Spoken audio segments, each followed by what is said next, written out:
How to update Roblox on PC and laptop. Hey everyone! In this quick tutorial, I'm going to show you exactly how to update Roblox on your PC or laptop. Step by step. Let's get started. First, open the Microsoft Store on your computer. In the search bar, type Roblox. If an update is available, you'll see a button that says Update. Just click it, and Roblox will update automatically. If you don't see the button, that means your game is already up to date.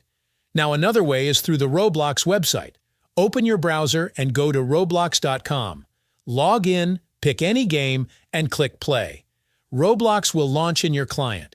If your version isn't up to date, it'll automatically prompt you to update before launching the game. Just click Update, let it finish, and you're good to go. And if those methods don't work, here's the last option. Reinstall Roblox.